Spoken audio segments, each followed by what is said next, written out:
저는 도대체 언제 하나님을 진짜 믿게 됐을까 그런 생각을 해보았습니다.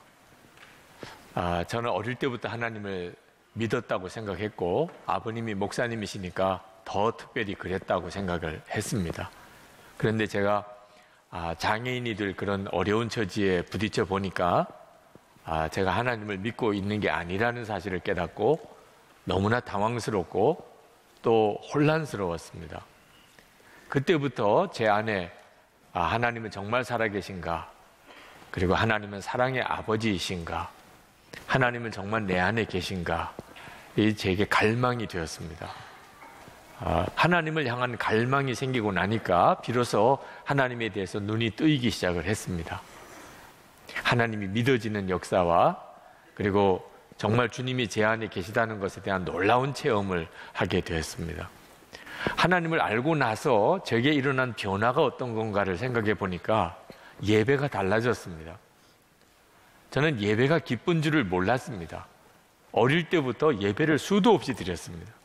저는 예배는 반드시 드려야 되는 것, 우리에게 거룩한 의무라고 생각을 했지 예배가 즐거운 것은 몰랐습니다.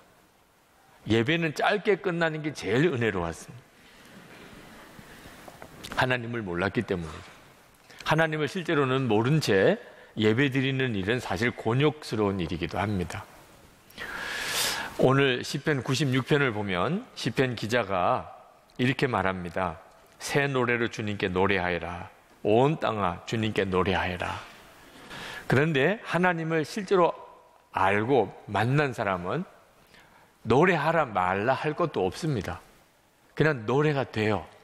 찬양이 그냥 됩니다. 그러니까 여러분이 찬양이 좋은지 여러분 저 스스로 한번 점검해 보시기 바랍니다. 그러면 여러분 안에 여러분이 얼마나 하나님을 진짜 알고 있는지 또 얼마나 정말 믿는지를 여러분 스스로 알 수 있습니다. 여러분 겨울이 지나고 봄이 와서 첫 번 이 꽃이 피는 것을 보았을 때 다 탄성을 지릅니다. 야, 꽃이 피었다고. 그 억지로 될 이유가 있습니까? 그냥 저절로 탄성이 나오죠. 반가운 사람, 정말 사랑하는 사람 오랜만에 만나면 이름 불러가며 뛰어가서 끌어안고 반가워하고 좋아하죠. 자연스럽게 일어나는 거죠. 의사가 암덩어리가 깨끗이 사라졌습니다. 이런 이야기를 들으면 그냥 눈물이 쏟아지고 감사합니다. 만나는 사람들마다 암덩어리가 다 없어졌대요. 그렇게 말하는 일이 뭘 어렵습니까? 하나님을 진짜 만나고 내가 정말 구원을 받게 됐다는 사실을 알게 되면 그게 꽃을 피는 거나 또는 사랑하는 사람 만나는 거나 내 몸에 암이 사라진 거와 비교할 수 있겠습니까? 예배는 사실은 저절로 되는 겁니다. 찬양도 저절로 되는 거예요. 하나님을 아는 눈이 뜨이면.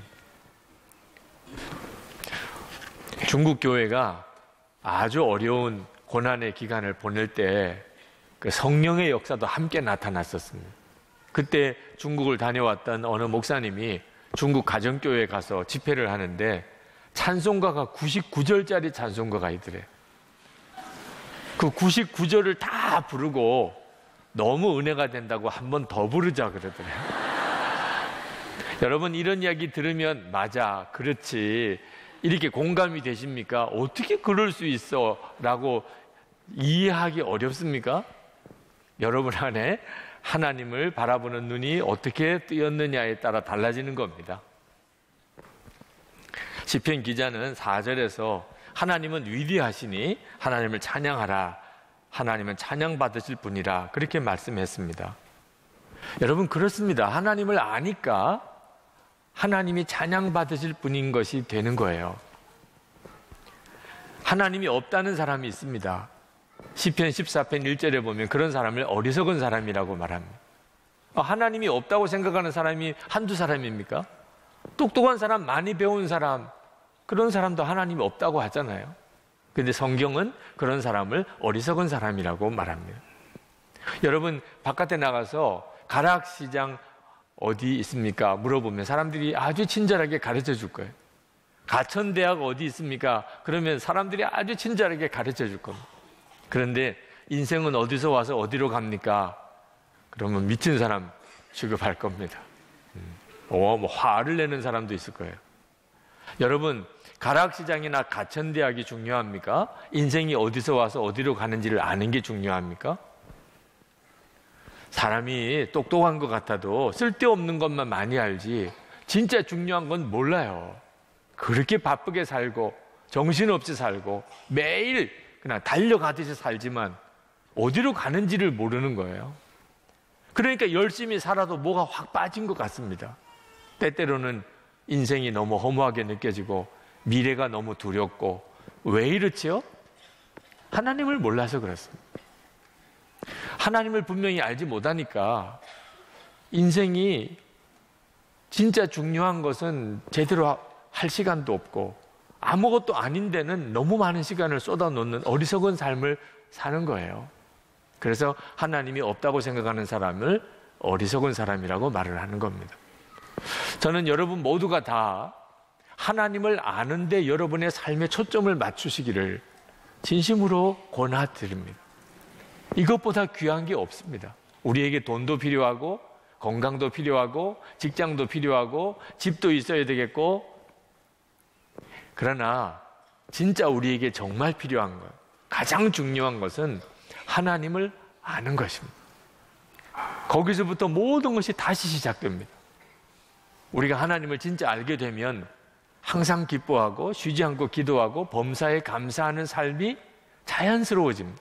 사랑만 하며 살고 싶어지게 됩니다. 우리 인생 전체가 바뀌어 버리는 것입니다. 시편 기자는 7절 말씀에서 만방의 민족들에게 주님을 찬양하라고 그렇게 권합니다. 8절에서는 예물을 하나님께 드리라고 말합니다. 9절에서는 거룩한 옷을 입고 예배하라, 하나님 앞에 떨어라 그렇게 권합니다. 10절, 12절에서는 하늘은 즐거워하고 땅은 기뻐 외치며 바다와 거기에 가득 찬 것들도 다 크게 외쳐라, 들과 거기에 있는 모든 것도 다 기뻐하며 뛰어라 그렇게 말합니다. 하나님을 만난 사람이니까 이렇게 표현하는 거예요.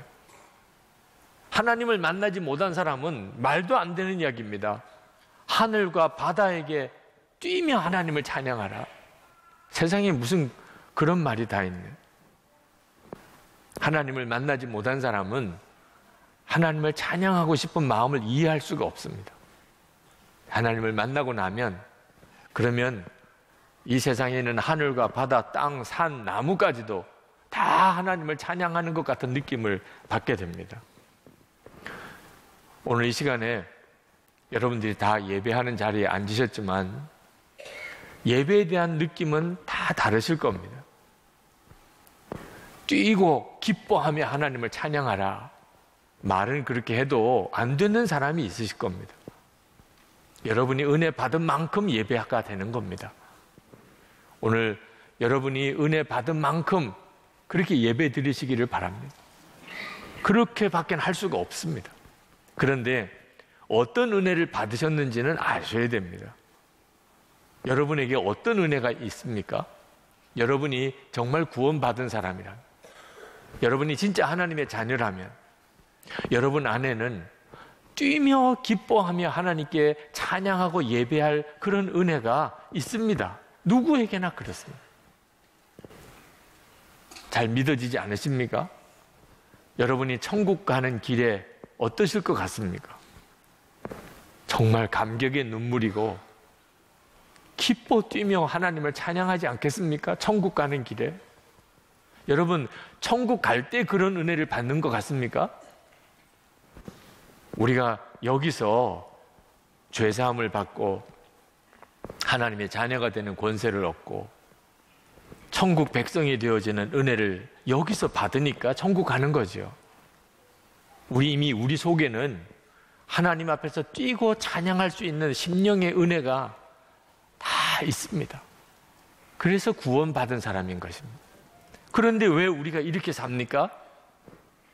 세상 사는 동안 먹고 사는 거에 나도 모르게 그냥 거기에 매여서 살고 눈으로 보고 귀로 듣는 것만 전부인 줄로 알고 그렇게 살다 보니 우리 영이 확 눌려 있는 것입니다. 예배를 드려도 한 1시간 예배당에 앉아 있는 것 뿐이지 진정으로 내가 마음으로 하나님께 예배할 충분한 시간을 갖지 못합니다.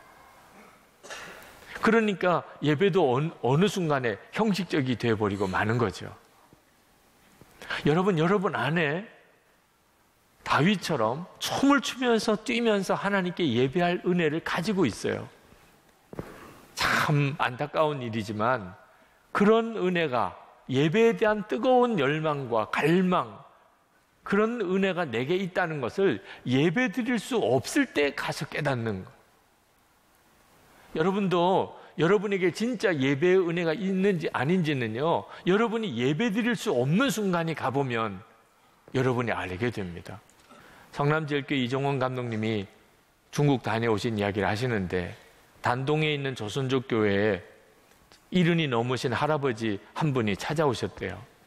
북한에서 건너오신 분입니다. 그러더니 그분이 하시는 이야기가 60년이 넘도록 혼자서만 하나님을 믿었다는 것.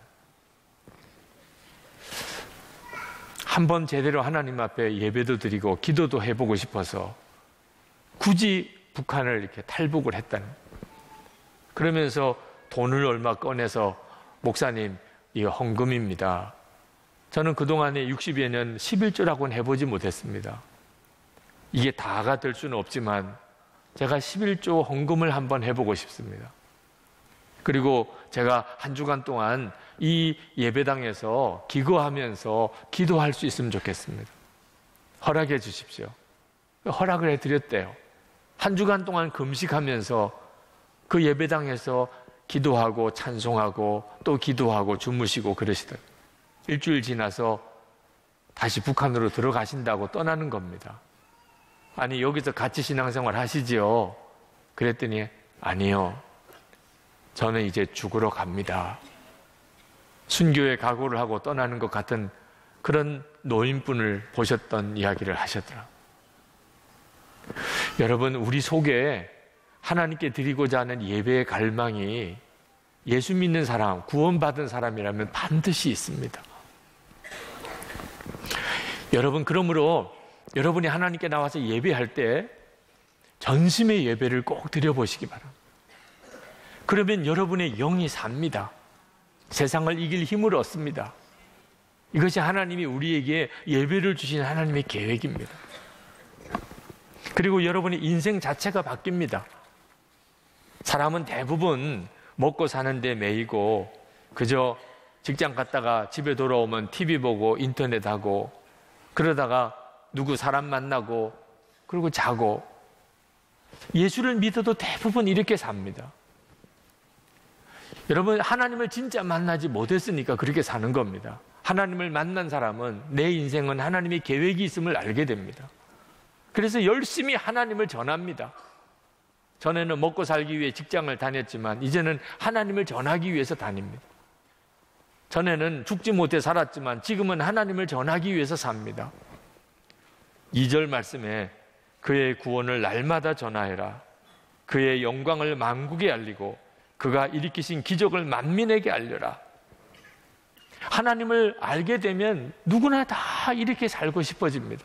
하나님 전하는 일을 위해서 내 인생을 써야 되겠다. 가장 탁월한 선택입니다. 하나님을 전하기 위해서 내 인생이 사는 걸. 하나님은 세상을 심판하시는 것을 알기 때문입니다. 마지막 날에 구원받을 자가 있고 영원히 멸망당할 자가 있음을 알기 때문에, 그걸 알게 됐는데 어떻게 그걸 안 전할 수가 있어요? 13절에 보면 주님이 오실 것이니 주님께서 땅을 심판하러 오실 것이니 숲속의 나무들도 주님 앞에서 즐거이 노래할 것이다. 주님은 정의로 세상을 심판하시며 그의 진실하심으로 뭇 백성을 다스리실 것이다. 여러분,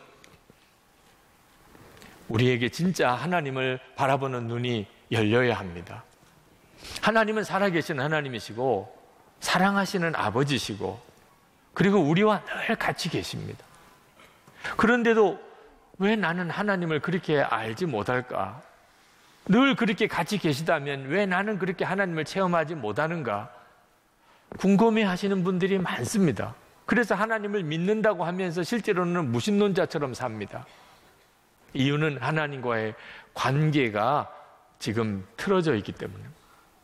하나님 분명히 살아계시고, 하나님은 나를 독생자를 주시기까지 사랑하시고, 하나님은 분명히 나와 함께 계신데도 나는 전혀 느끼지 못하는 겁니다. 한 번은 저희 집에 인터넷이 끊어진 적이 있었습니다. 중계기에 고장이 났습니다. 여러분, 인터넷 회사가 망해서 인터넷이 끊어졌습니까? 무슨 전파가 없어서 인터넷이 끊어졌습니까?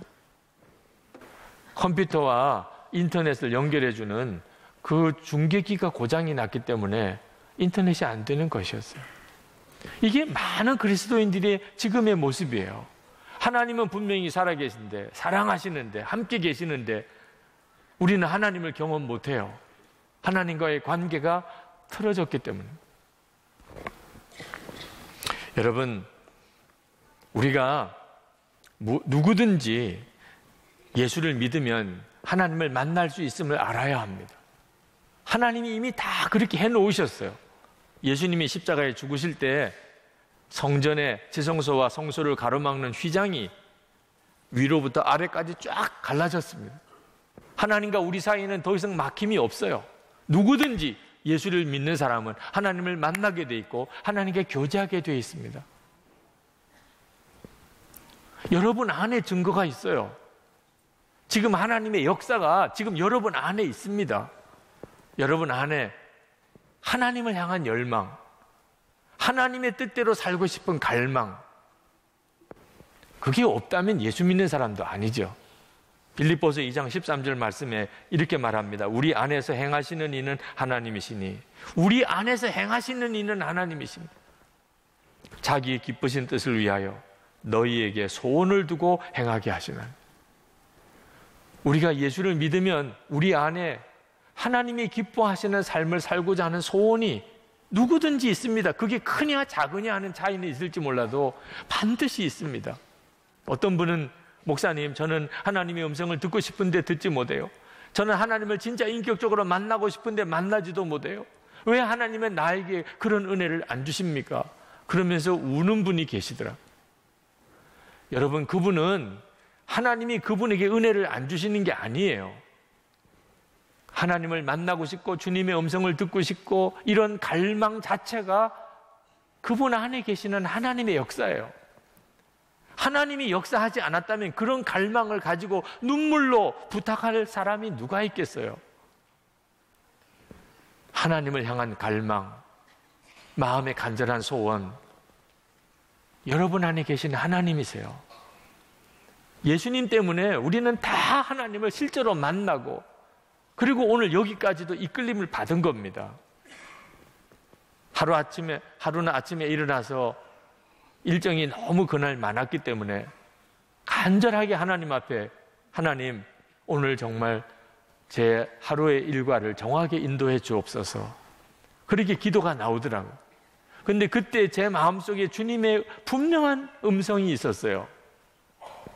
너를 인도해 주시기를 구하지 말고 믿으라. 너를 인도할 것을 믿으라. 그때 그동안에 제가 얼마나 하나님 앞에 답답한 기도를 오래 드리고 있었는지를 깨달았습니다. 하나님이 나를 인도해 주시는 것은 너무나 당연한 일이에요. 내 안에 오셨으니까. 우리는 그것을 구할 게 아니고 믿을 것이죠. 주님 감사합니다. 기도가 바뀌었어요. 하나님, 오늘도 저와 함께 계시고 저를 인도해 주실 것에 대해 감사드립니다. 정말 분위기가 완전히 달라졌어요. 그 이른 아침 첫 기도 시간에 하나님, 오늘 나를 좀 인도해 주세요. 하나님, 저를 인도해 주실 것에 대해서 감사합니다. 우리가 나와 함께 계시는 하나님에 대해서 눈이 뜨이고 나면 모든 게 달라집니다. 여러분, 큰 기적을 통해서, 무슨 유별난 체험을 통해서 하나님을 만나기를 갈망하지 마세요. 일생에 한 번, 두 번 있는 그런 체험이 여러분을 지탱해 주는 게 아닙니다. 일상생활 속에 아주 평범한 순간에 주님은 우리를 만나주세요. 그 눈이 뜨여야 진짜예요. 그때부터 우리의 삶 전체가 바뀌어요. 매일매일이 달라져요. 이사야 51장 2절에 보면 하나님께서 아브라함이 홀로 있을 때 부르셨다고 했습니다. 너희 조상 아브라함과 너희를 낳은 사라를 생각하여 보라. 아브라함이 혼자 있을 때 내가 그를 부르고 그에게 복을 주어 창성하게 하였느니라.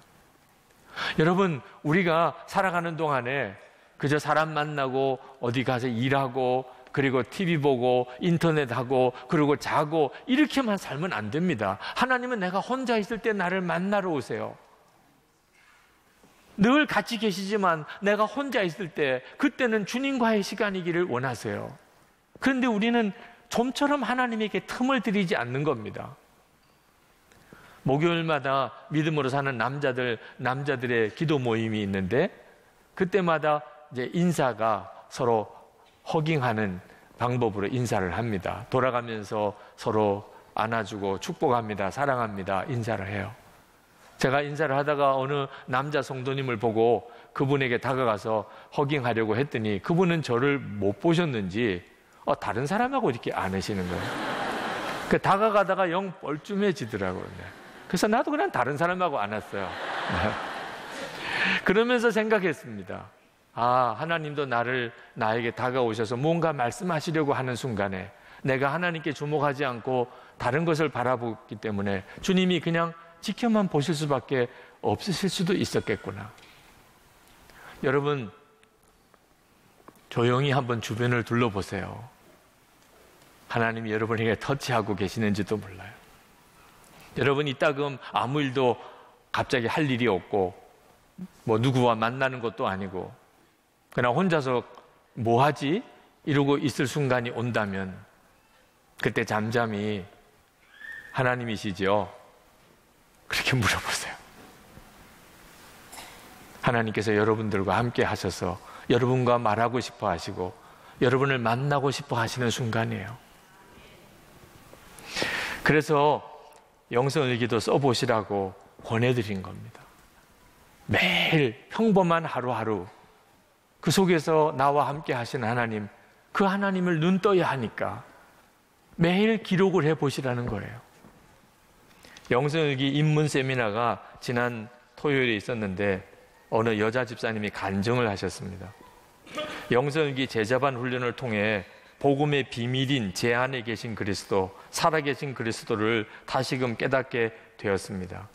주님을 믿고 동행한다고 자부하며 살았지만 둘째 아이를 하늘나라에 먼저 보내는 사건으로 저의 믿음은 산산조각으로 깨졌습니다. 그러나 주님은 영성일기를 통해 제 10년 가운데 임하신 예수님을 보게 하셨습니다. 그동안 머리로만 알고 있는 주님의 말씀들이 믿어지고 주님과의 동행이 무엇인지 알 수 있었습니다. 무엇보다 하늘나라에 먼저 간 딸을 향한 감사함이 생겼습니다. 부족한 아빠 엄마의 품이 아닌 주님의 품에 있음을 감사하고 천국을 향한 소망이 생겼습니다. 예전에는 하루빨리 천국에 갔으면 좋겠다는 우울한 마음이 많이 들었는데 이제는 주님 앞에 있을 우리 딸 앞에서 충성된 모습, 믿음의 엄마의 모습을 보여주고 싶은 소망도 생겼습니다. 하나님의 놀라운 계획을 다 이해할 수 없지만 주님은 우리 딸을 저희 가정에 작은 예수님으로 보내주신 사랑에 너무도 감사합니다. 그동안 저의 삶에 행복, 기쁨, 감사의 말들이 사라진 단어들이었는데 지금은 제 입술에서 고백으로 흘러 넘칩니다. 주님 앞에 다시금 나아갑니다. 살아도 죽은 것 같은 세월을 보낸 저에게 사랑한다, 너의 아픔을 다 알고 있다 라는 말씀으로 찾아와 주신 주님 감사합니다. 그렇습니다. 우리가 어느 순간에든지 우리와 함께 하시는 주님을 만날 수 있습니다. 오늘 성찬을 받습니다. 성찬은 정말 주님이 우리와 함께 하심을 하나님이 분명하게 우리에게 보여주시려고 주시는 은혜의 시간입니다. 오늘 성찬 받을 때 여러분은 여러분 한 사람에게 다가와서 말씀하시는 주님을 바라보십시오.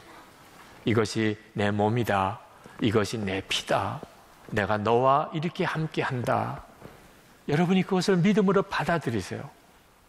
오늘 이 성찬은 도무지 보이지도 않고 들리지도 않는 주님이 답답해 하시는 이들에게 내가 이렇게 너와 함께 하잖아 하시는 주님의 터치입니다. 주님과의 포옹하는 시간입니다.